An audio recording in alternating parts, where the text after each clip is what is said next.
بسم الله الرحمن الرحیم. ګرانو ملګرو، تاسو ته په لرن انګلیش ان پښتو چینل کې په هراله او ستړي مشو یم.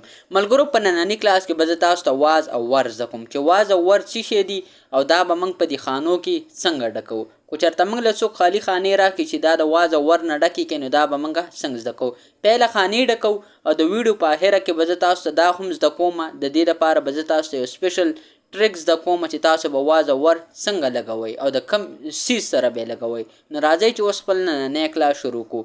پهلنی سنټنس موږ سره سره I dash crossing the red light when accident took place. نو په دې کې به موږ څه لګو؟ په دې کې به موږ لګو I was crossing the red light when accident took place. دویم نمبر سنټنس موږ سره سره Sheena dash at home yesterday. نو په دې کې به موږ لګو Sheena was at home yesterday. You dash very busy on Monday. نو په دې کې به موږ لګو You were busy on Monday. I dash so happy yesterday. نو په دې کې به موږ لګو I was so happy yesterday. ملګرو، د ویډیو په اخره کې به انشاءالله زه تاسو یو داسې فارموله زده کوم چې په هغې کې به تاسو د واز او ور په هر ځای کې به درته لګول مسان شي او په کم ځای کې پیپر امتحان وغیره، نو هغه به هم درته څه مسله نه وي. They dash working on their chemistry project. نو په دې کې به موږ لګو They were working on their chemistry project. She dash in USA last month. USA څه ته وایي؟ United States of America، یعنی امریکا چې ورته موږ وایي. She was in USA last month. Did she say what she was doing? نو په دې کې به موږ لګو په اووم نمبر سنټنس کې Did she say what she was doing? They dash in front of the garden. نو په دې کې به موږ لګو They were in front of the garden. نهم نمبر چې کوم موږ څه سنټنس راسه دی We dash at school last Sunday. نو په دې کې به موږ لګو We were at school last Sunday. Where dash they flying. نو په دې کې به موږ لګو Where were they flying. The boys dash climbing on the tree.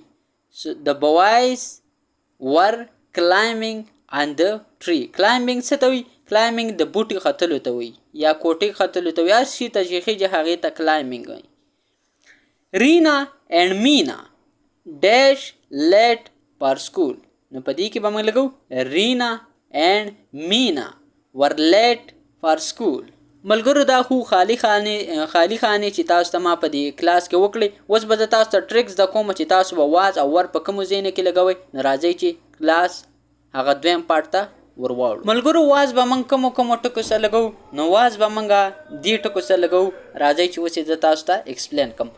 I was د I سره به موږ همیشه یا خامخا واز لګو. He was د he سره به موږ واز لګو. She was د شي سره به موږ واز لګو. It was د it سره به موږ واز لګو. That was یعنی د that سره به موږ واز لګو. اوس به موږ ور څه سره لګو؟ راځئ چې دا هم زده کړو. ور به موږ د څه سره لګو؟ ور به موږ د وی سره لګو.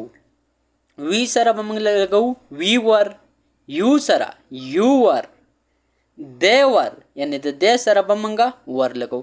ملګرو، خو چېرته تاسو نه څوک تپوس وکړي چې واز څه ته وایي او ور څه ته وایي، نو تاسو به ورته وایئ چې دا هیلپینګ ورب دی. هیلپینګ ورب څه ته وایي؟ چې دا د جملې په جوړوالي کې دا موږ سره مدد کوي، مرسته کوي موږ سره.